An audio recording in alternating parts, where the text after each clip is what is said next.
Welcome back, everybody, to the Triathlon Preview Show, episode 75, the Kona edition. Hey, everyone. Hope everybody's having a good time this week. We're basically about 1 week out from race day. Yeah, I can't believe it. It seems like it came up really fast, but I think it always does.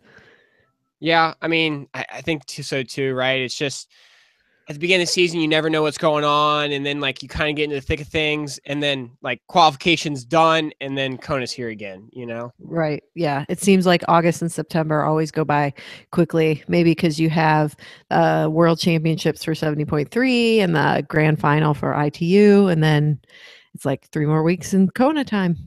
Yeah, I felt But like Super League had a little interesting twist to it. There's a couple good, those races, two races throughout the year. So I think it added more exciting races. So I felt like we were just always doing stuff, yeah. And it's like funny because the Kona, you can see the Kona social media like start to crescendo. And now it's like at a fever pitch. And like some days I love it. And some days I'm like, oh my God, I've had enough. Can we just race? you know? Yeah, there's definitely a lot going on. I mean, definitely some new stuff I've been seeing out there. I think there's a lot. I think there's a lot more media out this year. It seems like I'm seeing some videos from some people.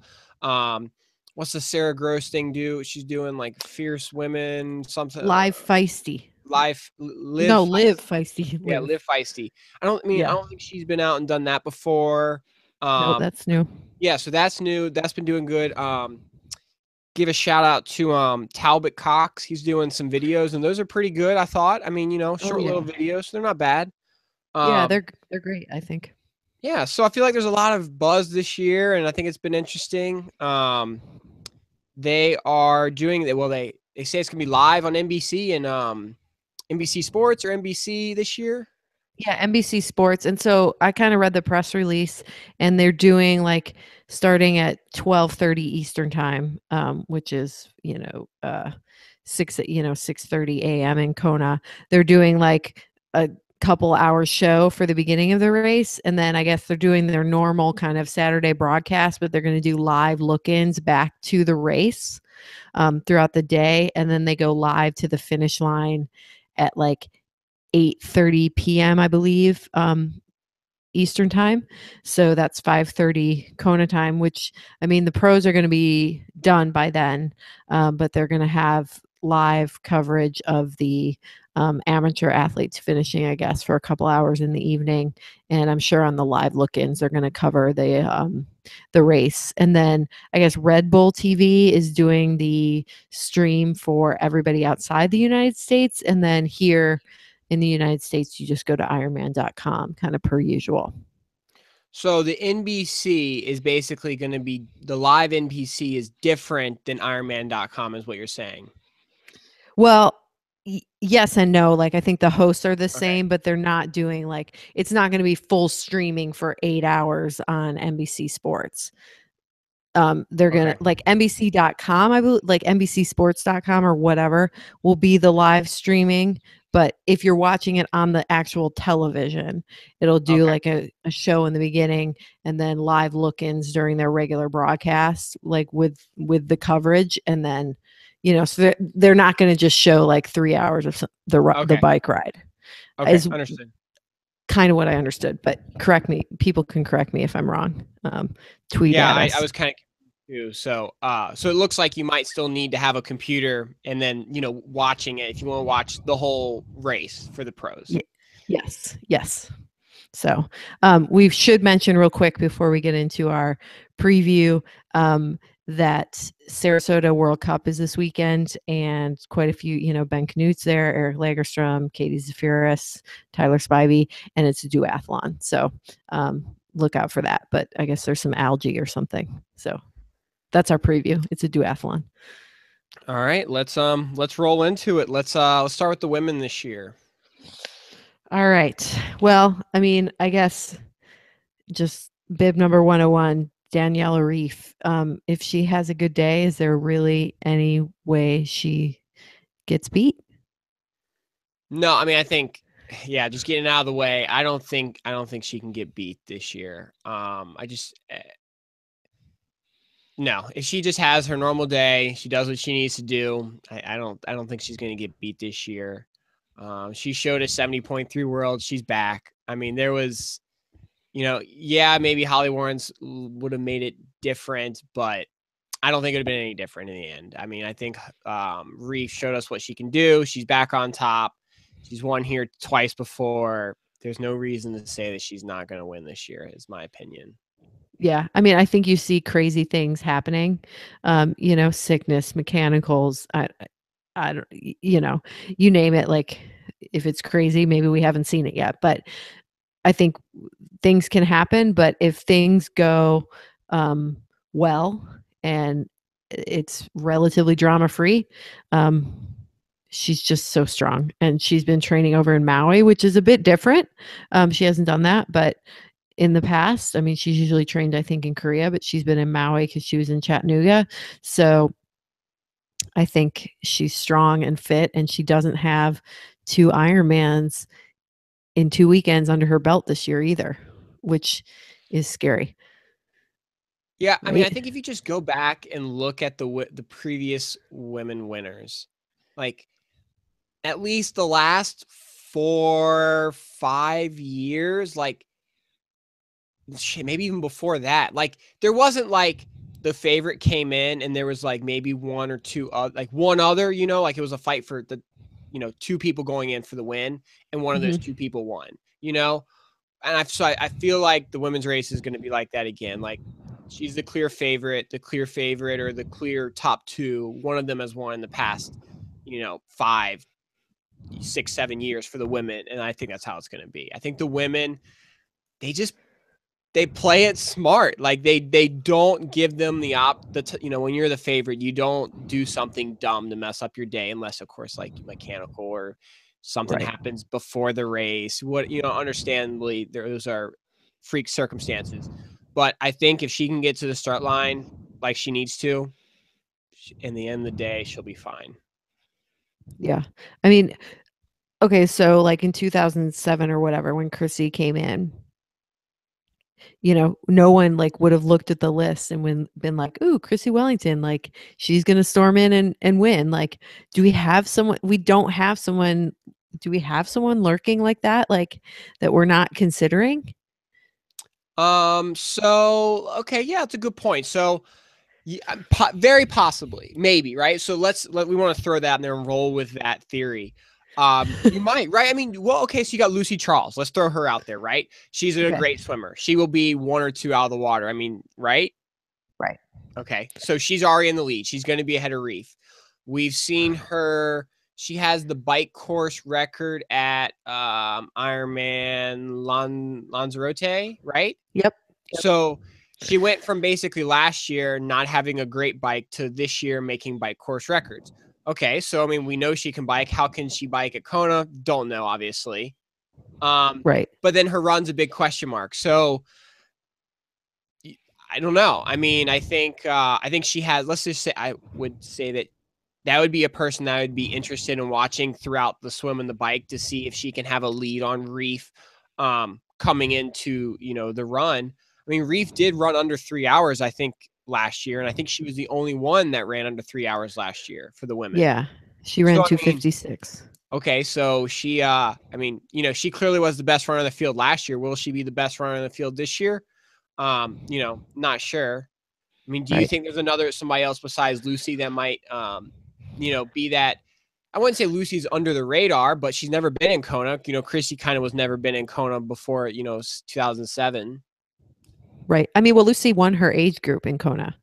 So she's done the age group race in Kona. She hasn't done the pro race. And, Yeah. there's a little bit more, I don't know, pressure, so to speak. But sometimes I think it's just pressure people put on themselves, usually, is Yep. more than the outside pressure. Um, is there anybody else lurking in here?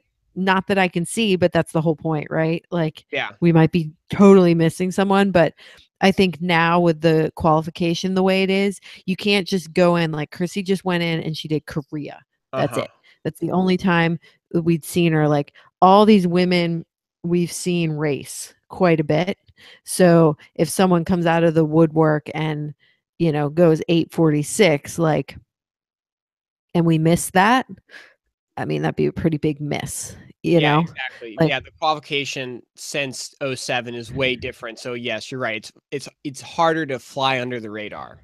right. Like we would have seen glimpses of something. And you're right. I think Lucy Charles and I think both I picked her in the try rating report as probably being on the podium, and I think you picked her as a dark horse. And I think that is true because I mean, she is out in front, and that's a good thing. And I also think it's a good thing that she's young because sometimes you don't know any better, right? Like you just go race and you're willing to take some risks. Whereas some people who are maybe older, like they're taking risks, but at the same time, they're, they know, like, you know what I'm saying? I can't. Yeah, yeah. I mean, they don't know what's worse. I mean, they don't know Right. how bad they should feel, so they're just gonna push until there's nothing left. Which I mean, you would Right. think that most people would do that, but Yeah. young people are sometimes ignorant too. So, and maybe pushing early, it's bad and good, right? She can maybe get out of sight, out of mind, and she just builds that lead. Um, I think last year they usually give the pros updates, right, to the front. I think last year was the first year that they didn't do that, Right. if I'm remembering correctly. So if they do that again this year, right, and they don't give, hey, Lucy Charles is 20 minutes up. I mean, I'm just going crazy. Whatever, 10 minutes up on Reef on the bike, like she would never know that, right, Right. until the turnaround. You know, so I don't know. I mean, it's a possibility. I mean, somebody else. Um, I mean, You know who used to give those updates, right? Is Heather Jackson used to be on the moto doing those. Did you know that? no, I didn't. Yeah, yeah, apparently she's really good at it. I think it's a really tough job. And yeah, she used to be the one doing the updates and now she's like one of the favorites. I Little side mean, if we look at so I'm continuing on the trend of no Kona Pro races. Um, I mean, you have Jocelyn McCauley. She won her age group, plus she won the overall amateur title here in Kona before. So right. she has that. I think she's one of the few ladies that has done under 3 hours in 2000 and this year, 2017, in an Mhm. Ironman. Yeah, Possibly. I mean, she could be there. I don't think. I think the difference between Lucy and maybe Jocelyn is that Lucy just has that dominant swim that's just gonna give her a lead of no matter, she'll be a lead and she'll be out there with some other people, way out eventually. And other people have to catch her.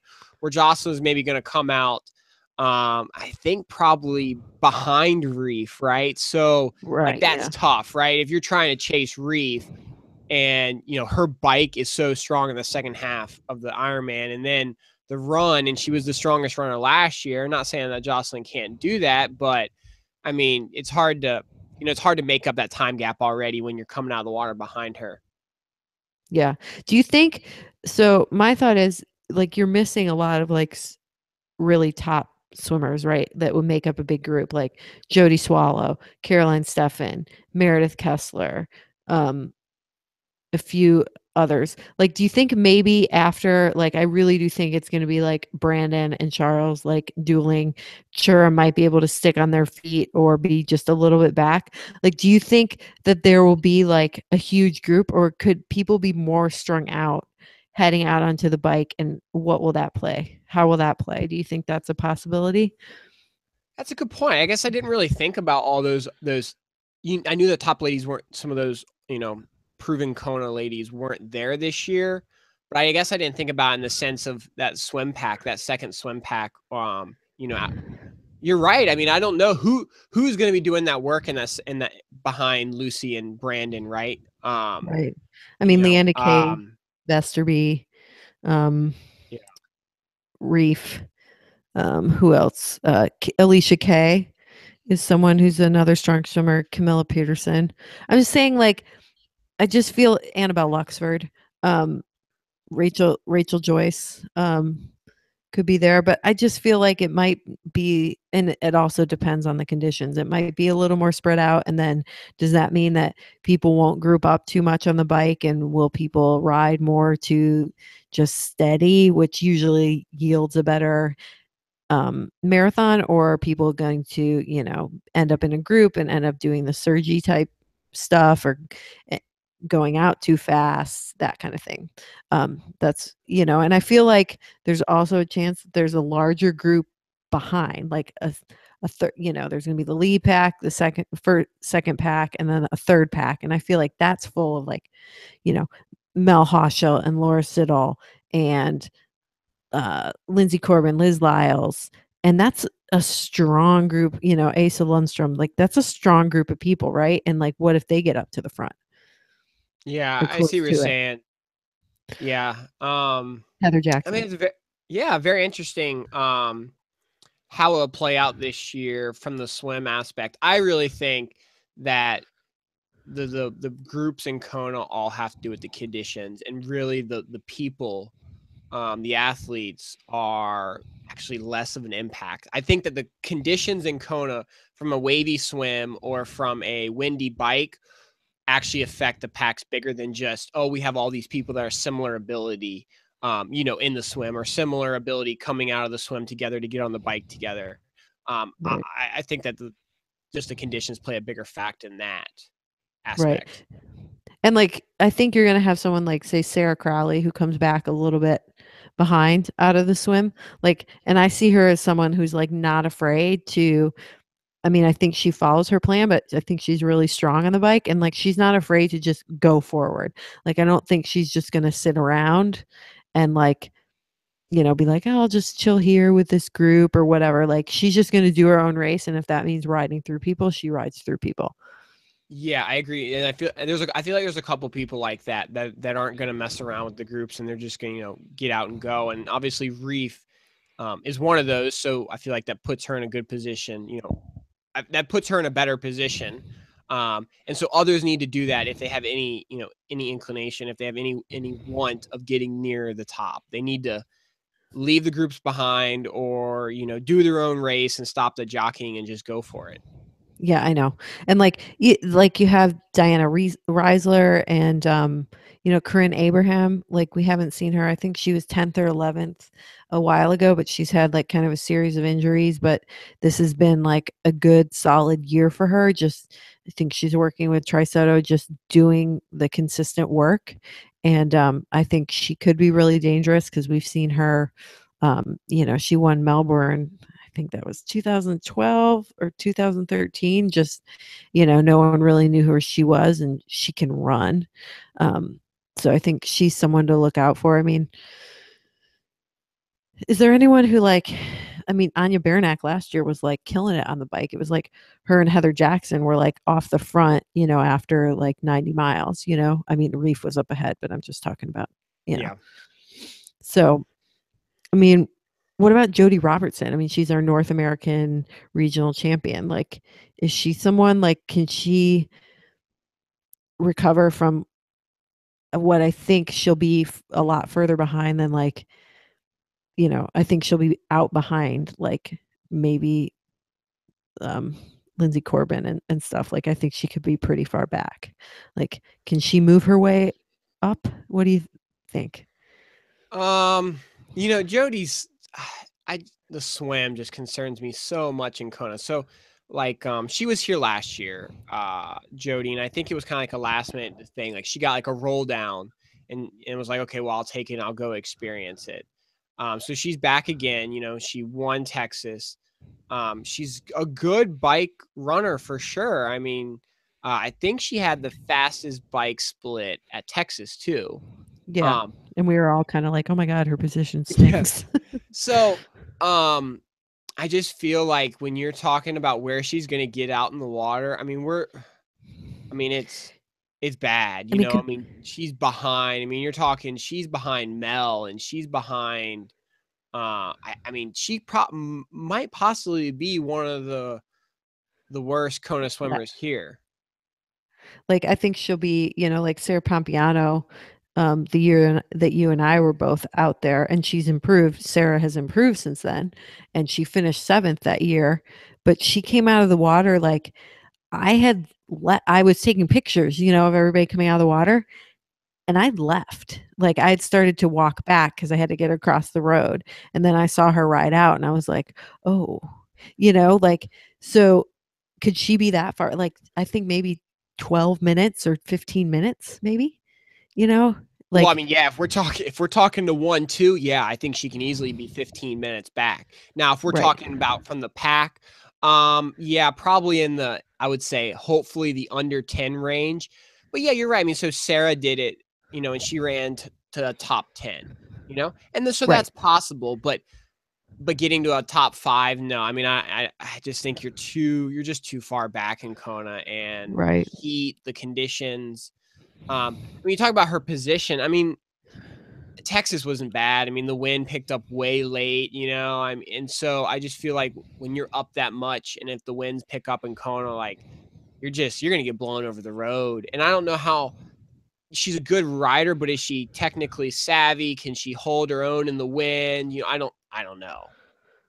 I think when Kona isn't forgiving as far as like if you are giving up energy, so to speak, to by having to um, kind of ride in a not great position, like you're giving it, you have to put out more energy to go as fast, right? Yeah, So it's just not like any energy you have, like it's a closed system. Like you only have so much energy um in that environment when it's that humid and stuff. And if you take from one area, like you can't get it back or recover. Like it's just gone. Like there's no like, oh, I'll cool off a little bit and feel better on the run. Like you just have to manage. Like you're managing it the whole time, right? Like yeah. the I just, energy given up is energy gone. And that's why you see, like, as we've seen in pro races, like people just blow. And like it is the world championship. So you're supposed to go for it, right? Like you're fit and ready to go. But you have to know that like it will, like a bad decision at hour 5 could really haunt you at hour 7.5. And that's usually when we see it, right? Like when people get out on the Queen K or going up Pilani. So So going to your topic about blowing, so um in this that's a funny field, sentence. yeah. Do you see who are the athletes that you feel like are either podium or bust, right? There is no in between. It's either I'm making it on the podium or I'm busting, because I feel like there are some athletes in this field that's how they race, but that's also just kind of the way they are. Right. I think Annabelle Luxford is one. Um, and not because, but I just think she's at the front and she just works to stay there. And we've seen her have some troubles in the heat before, and she ran a good marathon at Ironman France. So maybe she started to figure it out, but like you just don't have room for error. Um, I think, um, I think Camilla Peterson is one. Like she will go for it on the bike.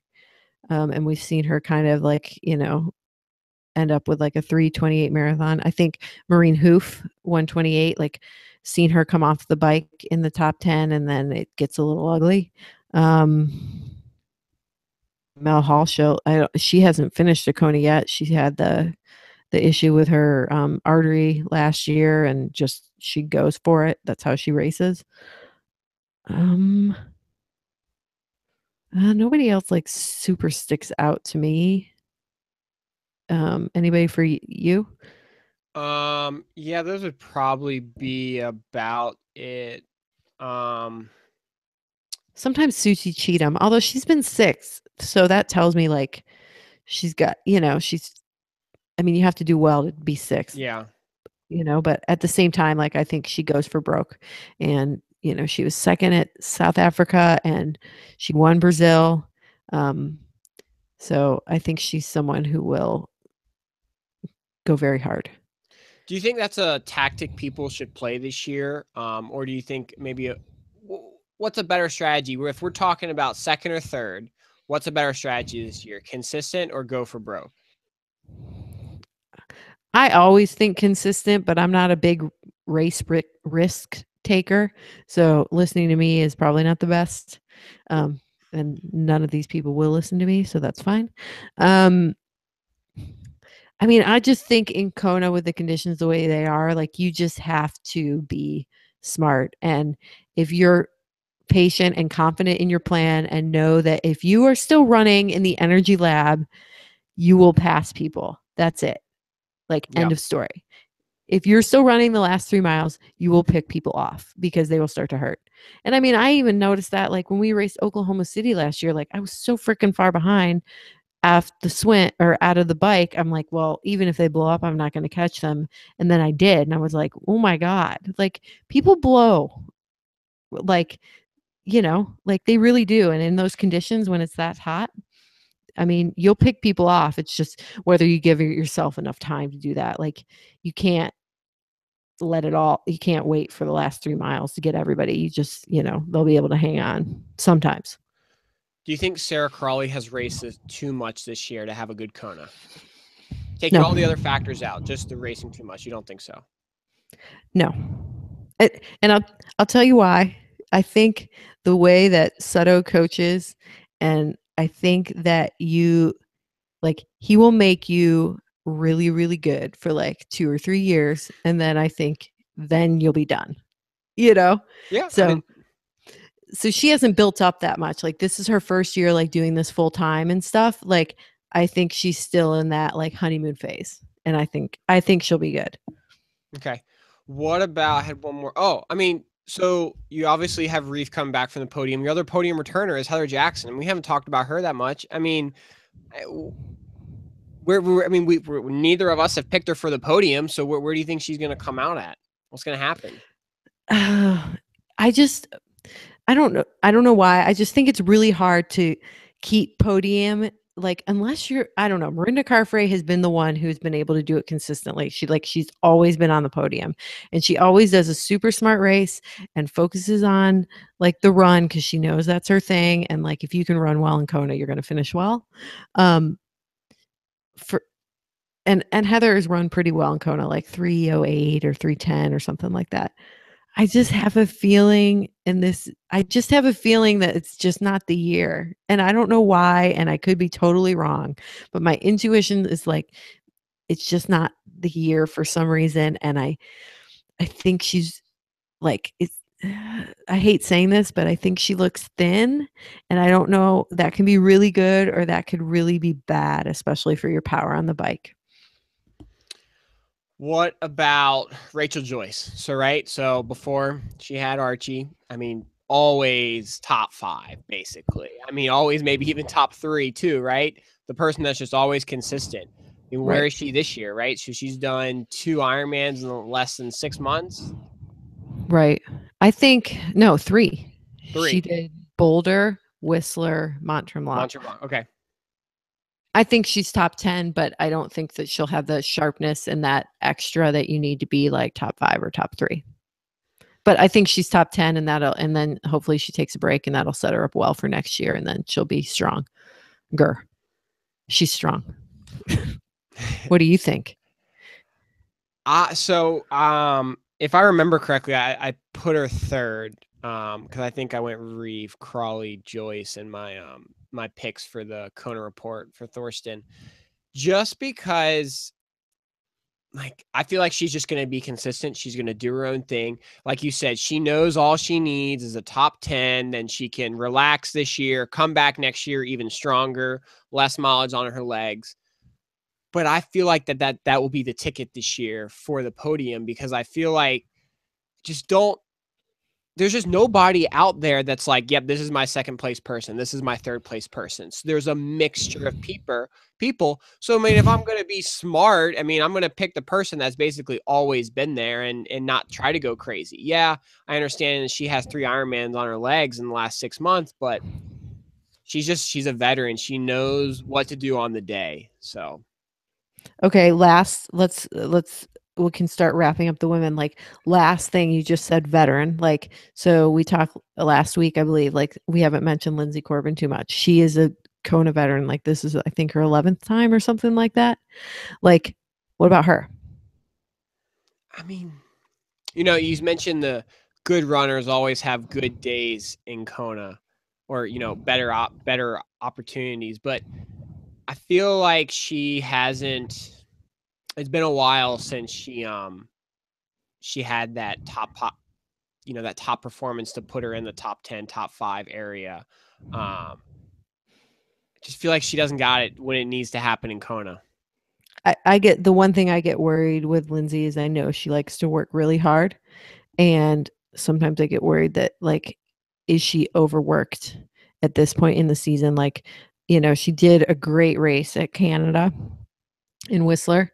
And then, had a little break, but, you know, um, she raced Santa Cruz and she was second there, but like just huge block. And she likes to do long 150-mile rides, which I think are good.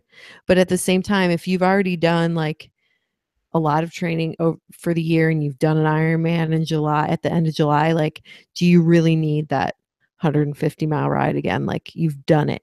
It's like, is that just a little bit extra fatigue that you don't need? Like that's energy, right? That's just energy that you need for the heat. And then another person that I wanted to mention real quick before we wrap this up, we haven't talked about Carrie Lester, who was 10th last year, and is just consistent. And then Laura Siddall, who's been really consistent as well, all year, but raced a lot. So I just wanted to make sure to mention those two because I think we'll see their names on race day. So wrapping up the women, let's see. I wrote a top 10. I don't know if you did. I didn't, but okay, you can go ahead. okay. So these are my top 10 in no particular order. So I got Sarah Crawley, Sarah Pimpiano, the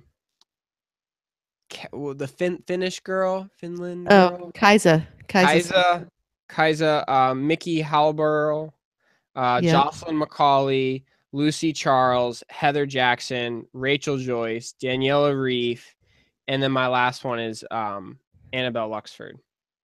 Yeah. I mean, those are all like good picks and very well could be.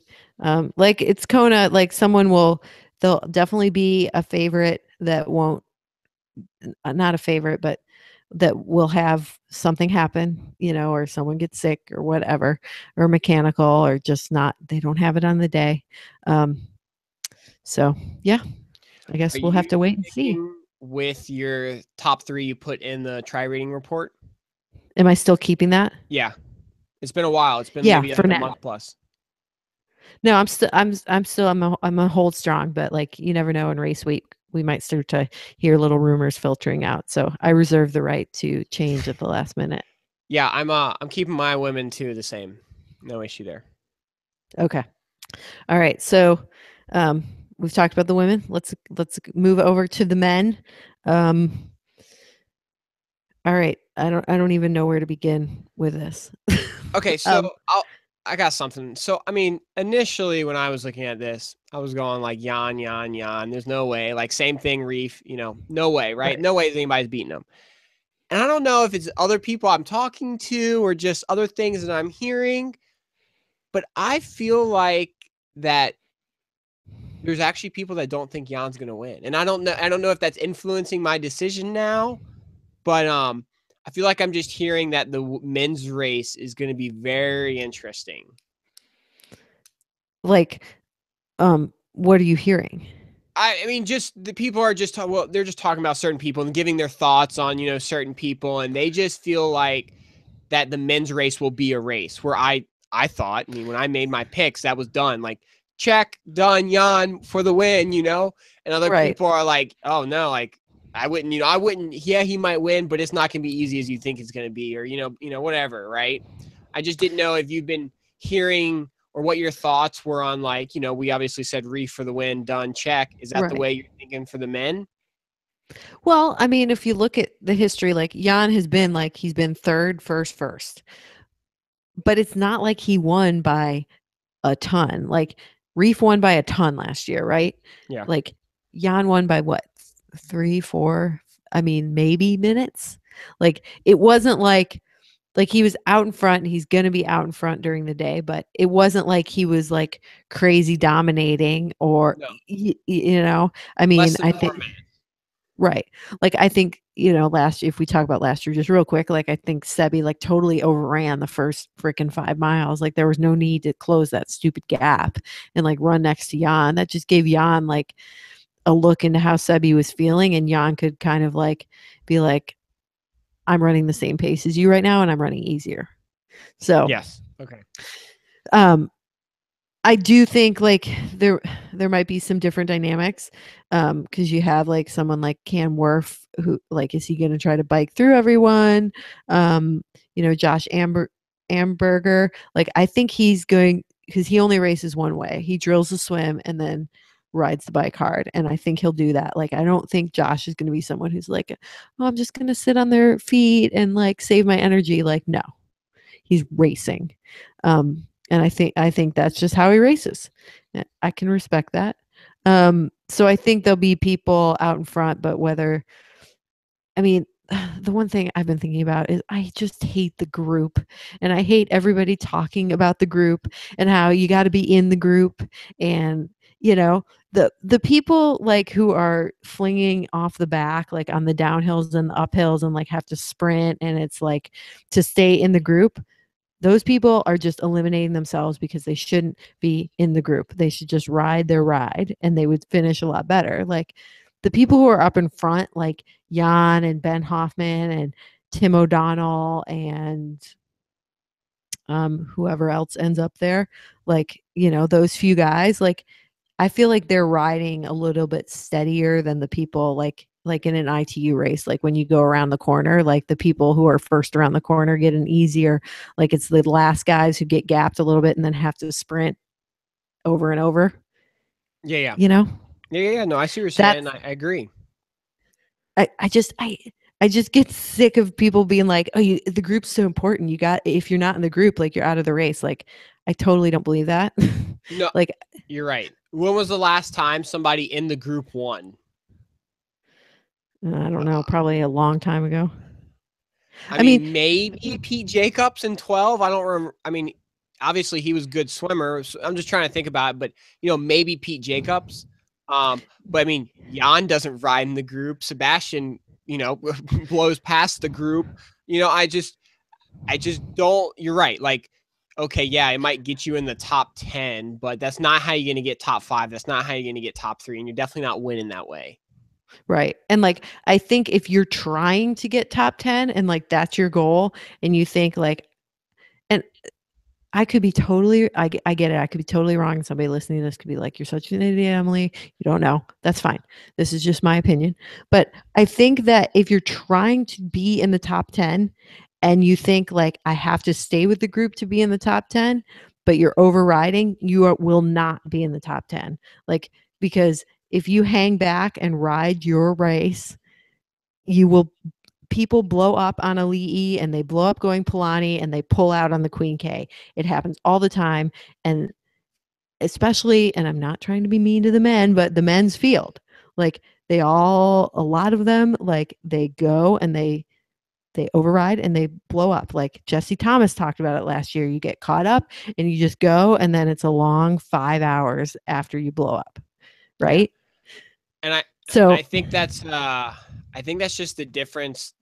Yes, the men always talk about this group, but then I also think there's people, that they're gonna race. They're gonna the right. men race. I feel like the women take it a little more conservative, which is fine because honestly, that's probably a better approach. But like you were saying, like Josh, is that probably the smartest move to go drill the bike after you've already been like first or second out of the water? Probably not.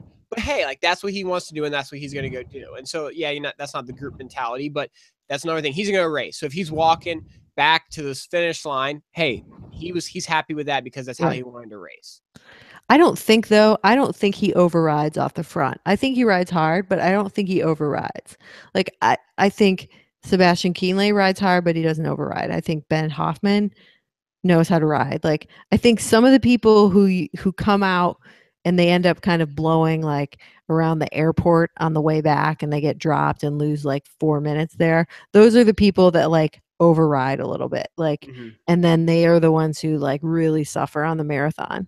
Um so I think the people who can win, they're not overriding. The people who who are like, like I can't even think of a name right now. Like, I don't know. Let me pick someone out. Tim Don, he hasn't had the greatest Konas, and I don't know why. But he hasn't. I think he might sometimes override to stay in the group, because I don't think he's a 406 rider. No offense. Um, so I think he might be someone who will override to stay in the group, um, and could blow. I know people might totally disagree with me. That might be a bad choice, but I mean, I know what you're saying, and I agree, right? So switching over to the swim. So we talked about how the swim for the women, it's basically like 2 women. And then, how maybe that might help Lucy, going forward in the race. The men, when I look at this list, well, taking out Jan, because I don't really know what he's going to do, and I think he'll sit on the feet possibly, but whatever. But I feel like there's going to be a massive front pack, and I don't actually see anybody like getting away. I don't know. you don't. No, I don't. I mean, do you think Josh is going to get away? Yes, I do. I think he'll drill it to get away. I think that's how he likes to swim, and I think Jan is in the kind of Andy Potts mode where he's just gonna be there. Like he's just gonna be there. Like if he's gonna win, he's just gonna be there all day, and then just kind of start outlasting people. So I guess Like what I'm thinking is, he okay, doesn't slow so down as much.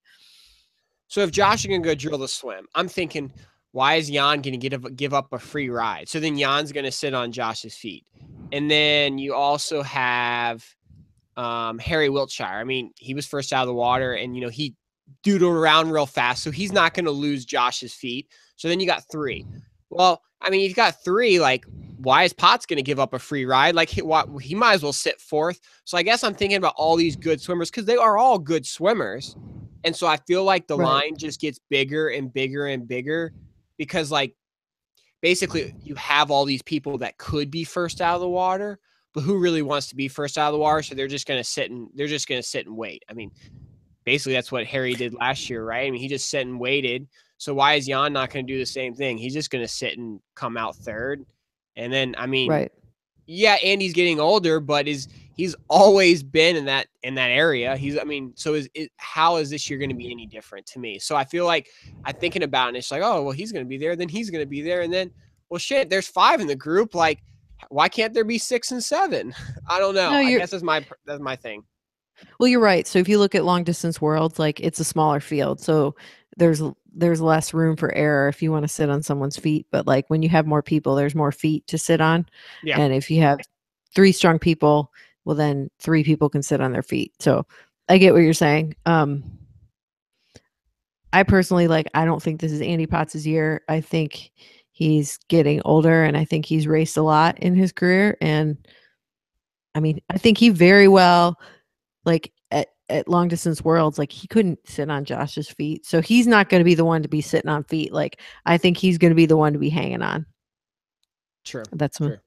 but yeah, I mean the guys race like they all try to stick together, but I don't know. I think there's a chance Josh gets away, but does it really matter in the grand scheme of things? I think Josh could be top 10, but I don't I might have picked him as no, I picked him as my dark horse. I don't know. You just have a lot of people I mean, you have Castelline who's trains with Jan and McNamee and like Kunema who's had a great year. I mean, oh, there's so many. And like Fromhold, he's going to be out in front. And like you're talking about another good swimmer like Marco Albert is there. So you're right. It could be a big pack. And then we have the group that annoys me. Yeah, I guess So I just look at it. Okay, so like, yeah, if Josh goes out, there could. I mean, I think this could be one of the biggest swim packs we see in the men's field potentially coming out all together, and that those people that are behind, Sebastian and Sanders and Jesse or whoever else is back in that pack, where like there could be the race is already done by that point because there could possibly be so many people in that pack already. I guess is the way like I'm envisioning it. Yeah, it's somewhat people still blow though in that they'll still fade in that front pack, and you have people in between, like how does Patrick Nelson swim? Not great, right? I mean, he shouldn't be too far behind, like, I would say, like, the Butterfields or the Kunam, that type of group. I wouldn't think so. Yeah, and like Gamble, you have Gambles and um Rudy Wild is there, but he's a good swimmer. He was ITU. I mean Matt Hansen and Bristine. I mean, the thing is like last year Sebastian Kienle was not even that far behind, like maybe a little over a minute, and like he's shown he can swim in Kona, and like I mean, let's just everybody's talking about it. Like, how far is Lionel going to be down out of the water? I mean, what do you think? I 5 minutes? 6? I don't know, but I don't think it. I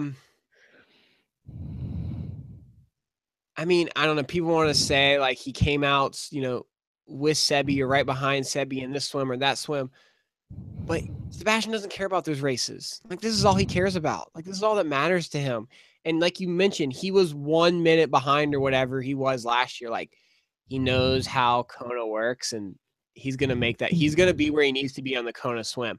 Um, Somebody told me, and I don't know how true this is or whatnot, but the men's field, the winner has been no more than 2.5 minutes back, and I can't remember if it's from the lead or from the lead pack. But let's just 2.5 minutes, and there's only been like two exceptions, and that's been like Norman Stadler and somebody else. But Yeah. basically, you have to break the bike course record, or you have to break the run course record if you're any further back than 2.5 minutes. Like that's what the general rule was. I mean, like I just think that Sanders open water is just going to be too far back. Yeah. But you brought up Patrick Nilsson earlier, so I wanted to talk about him too. So no Kona experience, but I mean he's I feel. Do you feel like he's flying under the radar type of person?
Emily, you there?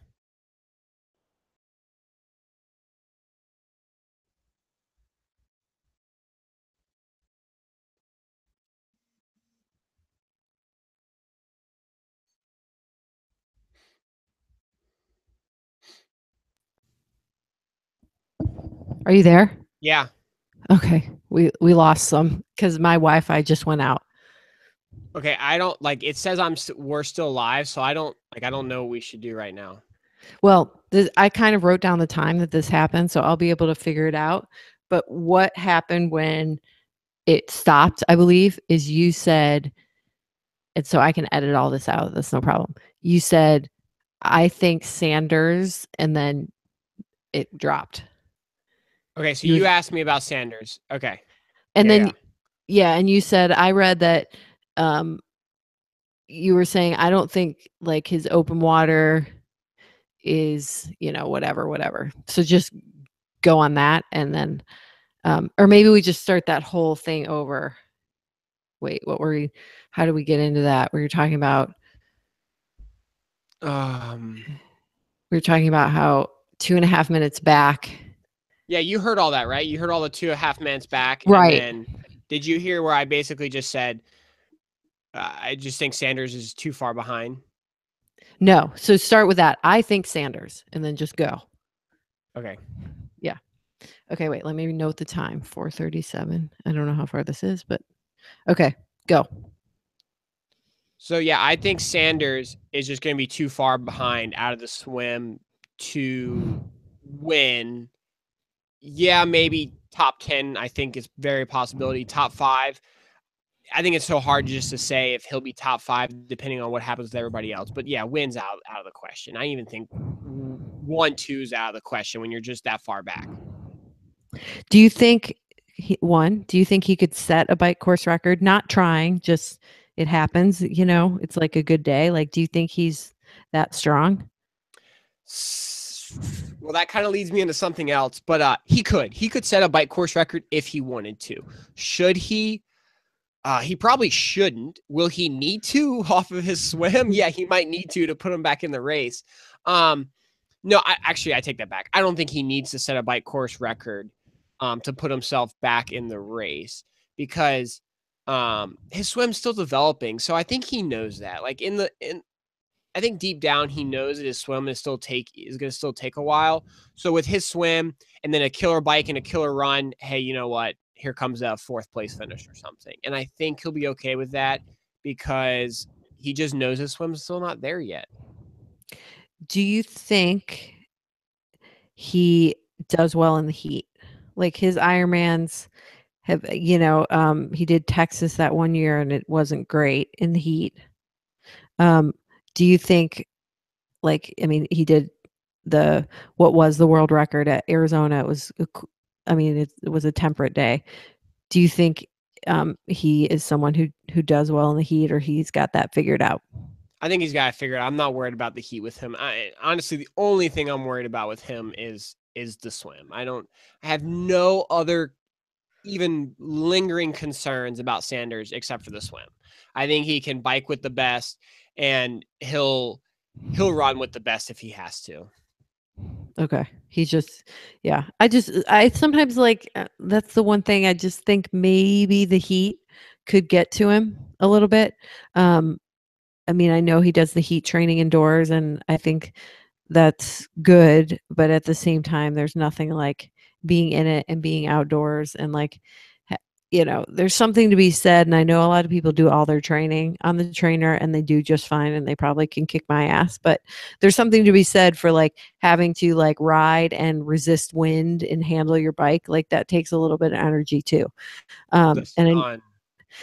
I know he's super strong, but that's just the one that I just wonder if at the near the end of the race, will he be able to he might start to slow down a little bit. You But can't recreate the sun. Yeah, no. it's 100 degrees, but you don't train with the sun pounding on your face the whole day because Right. that is the difference. That's even the difference between here and Kona, I feel like in Texas, is the sun is so much more intense. It might be the exact same temperature, the exact same humidity, but the sun in Kona is way more intense. Yeah. Yeah. I mean, Uh, go ahead. no, go ahead, finish up. I was just going to say sometimes the one reprieve that you get towards the end of the day is you have that the cloud cover coming off the mountain, and when you're up on the Queen K, that can give you some respite, and that might be just enough to stop a meltdown, Yeah. um but if it's a sunny, I mean, it just is so hot. I mean, and man, they just you just suffer. So speaking of suffering, and we haven't, I mean, everybody's gonna be suffering, but we haven't talked about like Matt Russell and Bart Arnouts. Like, Matt Russell? We haven't seen him race much this year. I think he's a new dad and kind of like his schedule, was just a little bit less. I mean, is he someone? I mean, we've seen him do well in the heat, like Cozumel and stuff, and he biked really well in Augusta a couple weeks ago. Is he someone, maybe top 10 potential? Um, I don't think Matt Russell. I think Bart will be there. I think Bart will Yeah. be in the conversation for top 10. Um, yeah, I think they'll be. I don't think Russell will, but I think Bart will. What about Matt Hansen? Another Matt. Yeah, so Matt's my dark horse. Um, because I think he can run. I think he can bike, and I think his swim's coming along a lot more than it has. And I guess I kind of look back to 15 where he had some hype and everybody kind of had it as a dark horse or top 10 area, and then he had the misfortune in the race. And I feel like that's kind of the same thing, but nobody's talking about him because there's just so many other people too. So I just feel like, hey, it's the same type of conversation. Like, I think he's a possibility Right. to be there. I What mean, we should always mention people who've won before. So Frederick Van Leerd, Pete Jacobs. Um, who else on this list has won? I think that's it. I think that's it on this list. Yeah. Do you think the bike course record Keenly. will fall this year? Oh, that's Sebastian, yeah.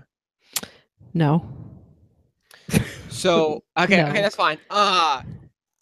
So I've heard, and I don't even know if it's possible for him, but I heard that Mikey Vice is going to go after the record. And I don't remember where I saw that, if it was in some dumb forum or whatnot, but somebody posted it, and I didn't know how true it was. He But then you always also, tries and he yeah, blows. And he ends up like he rides up to everybody like around Javi and then he blows. So yep. no. No. And then you got Cameron Wharf. I mean, what do you think about him going after the record? Um I mean, he's certainly someone who could. I feel like he's someone though, like I mean, he's definitely probably pushes a lot of power. I mean, he was a pro cyclist, but um like he's a little bit of a smaller guy and like that's why I think he did so well like say on a course like Nice or he just won Wales. Like I think that's good for him like technical hilly. Like Kona is not that.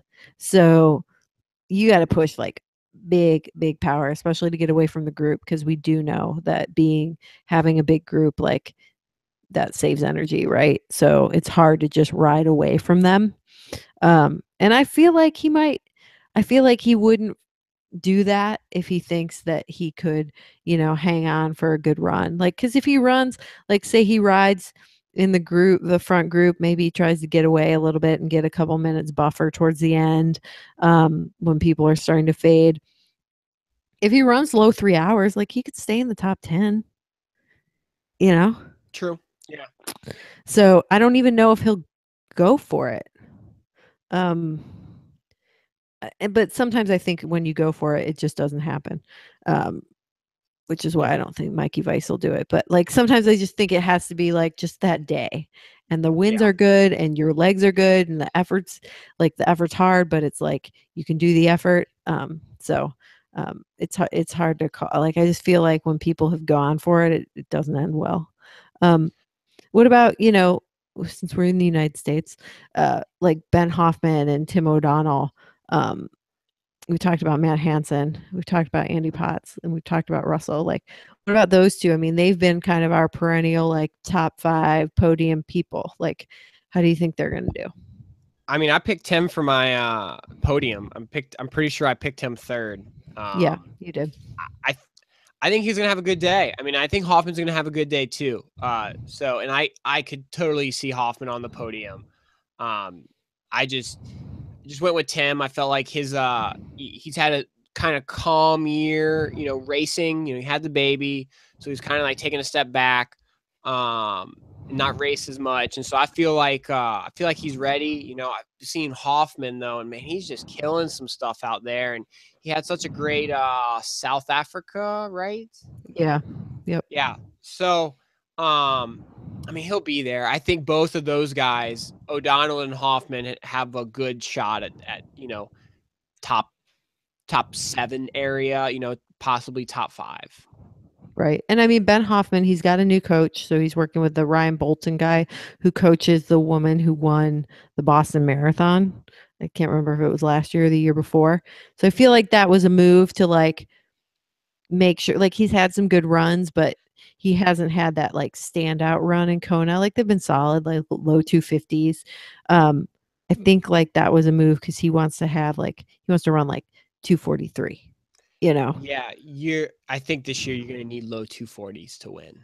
Well, I hope so because to be honest, like I just feel like when you have someone like Mirinda who runs 250 and the guys are running that or maybe a little slower and finishing top 5, like I would like to see the guys like, I mean, you had Patrick Lang last year who we haven't mentioned, but I think he's a threat just depending on his energy, he had some foot issues I think at the beginning of the year. But I want to see the guys run like 240s and like a few of them, like it's fun. I don't So yeah, want to see like I don't want to see Jan running at 249 or whatever. I'd like to see him have to work for it. I mean, he's yeah, you're working right. I for it, mean, but you so know what I mean. so you got Patrick Lang, right? To run course record last year, Right. right? So I mean, he can go under 240. We haven't talked about him. I mean, where do you think he'll be? I mean, he's going to be near the front in the swim. The bike, I don't really know. But then yeah, he's gonna be throwing down some low 240s, if not under 240. Where do you think he ends up? I mean, I picked him for my podium, which I think, I mean, if you execute a run like that, like, and you're not on the podium, like, something really went wrong on the bike. And I don't think, I mean, unless he has a mechanical or just isn't riding well, he's not going to be that far behind that he can't make up that a little bit of a deficit to get into the top 3. I mean, other people who I think can run super fast is Bart Arnouts, David McNamee. Um, who else? What about Patrick Nilsson? Yeah, Patrick Nelson.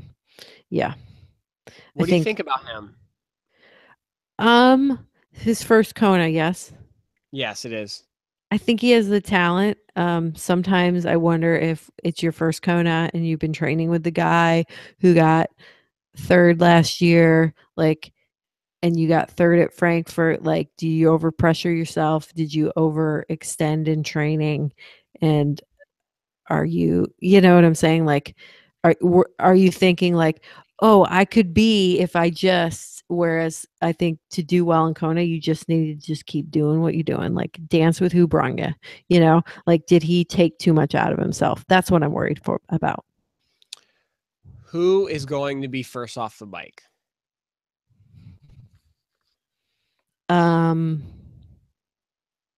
Amberger, but I don't think people will be too far behind You don't think he'll be too far behind? anyone. Oh, anyone. The Okay. second place person, I don't think it's going to be like a 5 minute gap or anything like that. I Yeah. think I think there'll be a contingent, so to Do you speak. do you think with Jan knowing there's somebody in the field that can just say he can outrun Jan Lang, Lang can outrun Jan, because in theory he did last year. Do you think that puts a different mindset in Jan's head? I would hope so. I would hope that means he's like, oh, I gotta throw down like a good run. I would hope so, and I would hope maybe that would play into the bike a little bit, and um, I don't know. He always said that he had a crappy day last year and he felt terrible.